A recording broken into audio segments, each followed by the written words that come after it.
Do you need to learn coding in 2026? Yes, in 2026. Honestly speaking, not really. It totally depends on the career path that you're trying to choose. Let me explain. We still have 2 months left for 2026. I'm recording this at the end of the October. That means there is still 2 months until you hit that 2026 year. And now we are going to talk about, is coding really necessary? Or if you are in confusion phase of, do I need to learn code or no? Or if you're a student who are stuck between, should I learn coding or not? Clearly going to explain you in this video, it is really necessary or not, or can you do the both, like the coding and non-coding thing, and how is it going to impact you, and the four career paths that you can take, which coding involves and coding is not involved. Okay, let's get started. So let's answer the big elephant in the room, basically AI, the so-called thing that has been revolutionized over a couple of years, like the internet did. Like, just assume the internet came in way back when, and after that the big revolution that happened is AI, right? So now, if you're someone who is looking to learn coding and you're interested in coding, and coding is like this super important thing to you, then definitely go and learn coding. No issues, no one is stopping you. Do not stop what you love and what you're interested in. That is something no one can take away from you, right? And if you are someone like, I want to learn coding but I'm not sure if I have to learn coding, then let me stop you right there. It's all about, do you love it or not, do you like it or not, or is it something matches with you or not, right? And I personally suggest that, in from my perspective, again I'm saying I'm not much of a coding lover. At the same time, I will not say the coding is a bad thing, right? Or it's a hard thing. It's all up to you. I would suggest no, definitely not. In this era of AI, there is no need for you to learn coding and go into, breaking your brain apart, trying to learn all the algorithms and everything, right? No, I would definitely not suggest something like that. Why I wouldn't suggest is, basically you have a lot of AI agents, assistants, or LLMs, whatever you call it, GPTs. They can assist with you with the minimalistic coding or even the deep coding that people are talking about, right? So there is no need for you to go yourself and learn these things. So rather than trying to learn the coding and algorithm things, I think it's best for you to learn these tools which provides you the assistant with coding. That is something for you, and we will talk about it much in the later part of the video. For now, let me just answer the coding part. So coders right now, they basically tend to do the applications and solve problems and provide, various round of applications to the business or the market, right? So I think that has been evolved into something. Right now, I think coders much need to focus on R&D and bringing in the new problems. I mean, when I say problems, I mean not like that. I mean the solutions to the problems which have already existed. And also from that, new problems will definitely arise. That's what happened with machine learning, deep learning, right? So that's how you will get a new solutions and problems. I think the coders, the pure coders, will focus on the R&D in the upcoming years. Definitely that will happen, for no doubt on that. A lot of people are saying it. A lot of big tech guys or tech industries or tech companies are also saying that. So that is definitely going to happen. I think they will benefit more from being in the R&D part of the industry. And coming to these guys who will develop the applications, who do the problem solving for the small and large business firms or applications, they are someone who is going to be hybrid. They know coding, at the same time they use these tools, but they're not, these guys will be interested or wants to be in the R&D. So those guys will act like deep coders, and these guys are like the hybrid ones. I think that is how the world is going to evolve with this era of AI. And why this 2026? You can ask like that. People have been saying that over a couple of years, from 2023 to 4 5, and now we are going to be in 6. From 3 to 4 years they have been saying that. But why now only? So what I have observed, being in the field of the AI and being in that student level of area 2 from 2025 to 2024, 3 and 5, is basically, I was in that era with slowly evolving the AI. There was only few tools like, the GPT models, the diffusion models, image generation models, video generation models, which have been, video generation has been in this last 1 year or something. Even that is not that much great, but it's evolving right now. has been there for a long time, but it has been only slowly, like slowly they have been coming into the light, and it has been so much chaotic. How it was, like, let's just say there was 90% of the new applications, new tools which were being presented to the market, but only 30% to 35 or max 40% or less than that have people have been used them and given feedback on them. So what happens or happening here is basically that a lot of things have been coming. Let's just say consumer and the product, let's just say that a lot of products have been coming, but there are only few consumers who are trying to consume those products and give feedback on those products. So that is the reason why it has been so chaotic. People have been fixated so much on this AI thing that they want to build their own something, they want to build something on their own, and they want to deploy from their organization. Let's just say we have Google, Microsoft, Amazon, a lot of big, Fortune 500 companies. They have been much focused on these things to integrate into AI, provide something which involves so-called AI. So that is the reason why there have been so much products from the AI and less consumers. So it has been a chaotic period of the so-called AI era that I'm talking about. But why 2026? Now, right now, I think these so-called AI tools and applications or anything have been become much more stabilized. So by 2026, it's going to become even more stabilized and stable. So that way, people who wants to come into this field, who wants to get into the so-called AI automations and the era of this AI, they will benefit much from it. So that is the reason why I believe 2026 is going to be the era of AI, which basically skyrockets into the next level, and also introduce a lot of new engineers, or you can say, or the people or AI specialist or journalist who wants to come into this field and take those jobs. And when I say take those jobs, please do not misunderstand.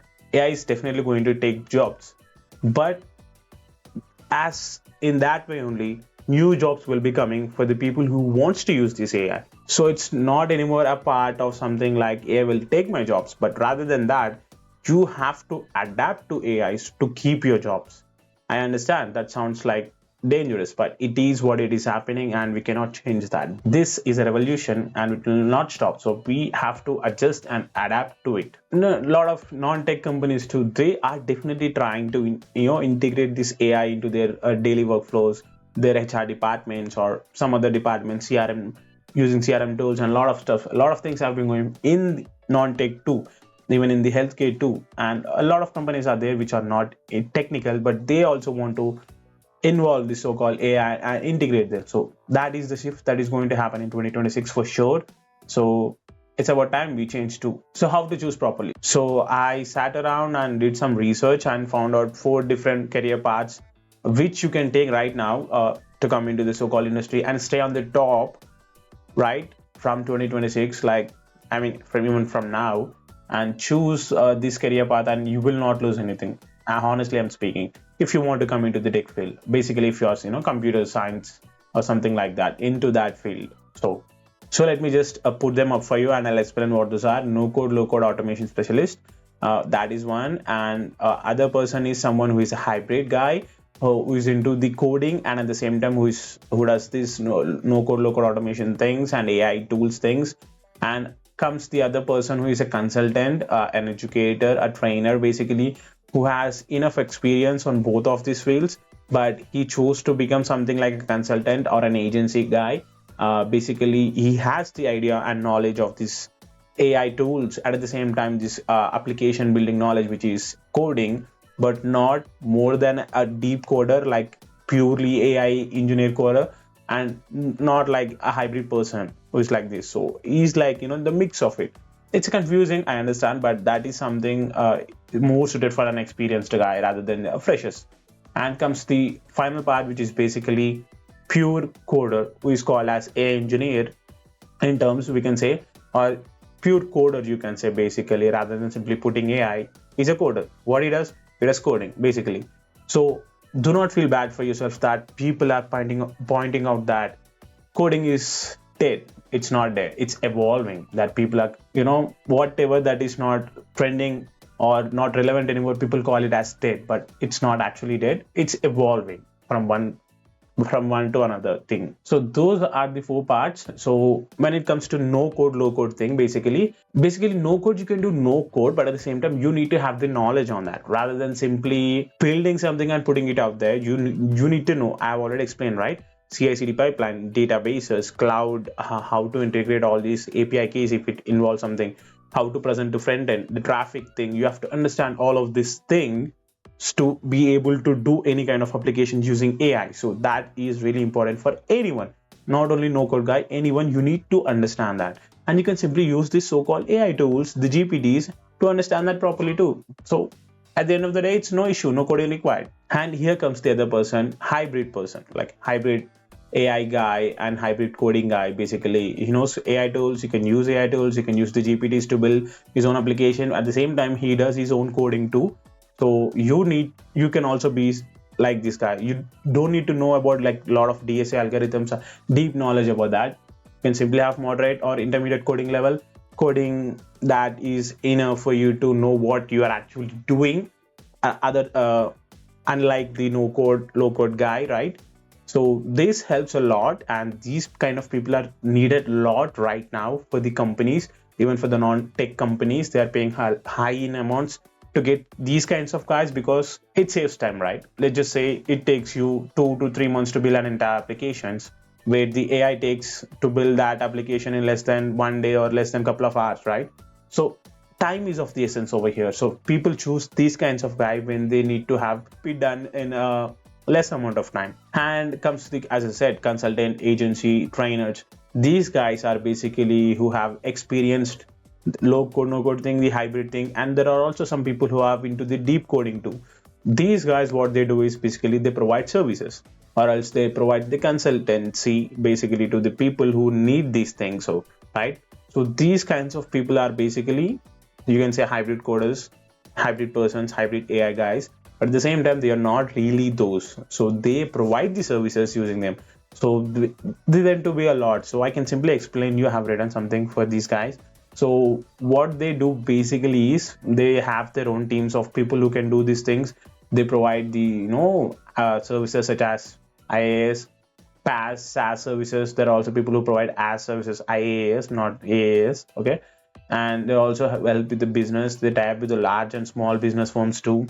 So a lot of things on these guys. We'll make a deep dive video on this all four parts of the AI in the upcoming videos too. And coming to the last part, which is pure coding. The people who are thinking and getting into the coding is everything for them, and coding is their passion. It's for them. Yes, you can be a full-time coder, pure deep dive coder, no issues, no problems, and you already know what you have to do to become that. No problem, dude. You can just go and become that. No one is stopping you. It's just that it's evolving, and you have to choose your own career path, how you want it to be. You want to be a coder? Done deal. Just go and become one. But it takes a lot of effort rather than these other three guys. Basically, other two. I mean, no, agency is not something that easier to.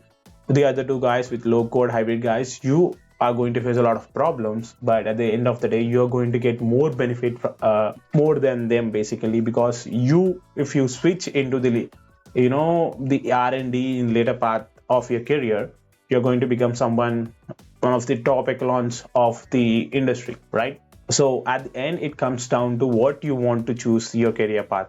You want to be a full deep dive coder or someone low code or no code basically.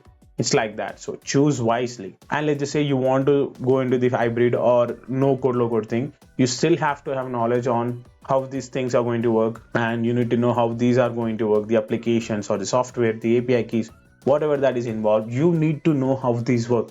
Then only you will be able to do with no code low code thing.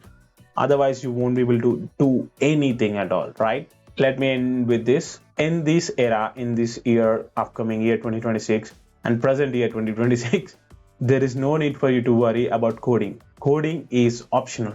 It's not necessity anymore. What is necessity right now, even if you want to become a coder, is you need to adapt to AI tools. Basically, you need to learn those tools. You need to be aware of those tools, or else definitely you're going to lose your job. AI or its AI tools or automations are going to rip off you from your job. So adapt to those.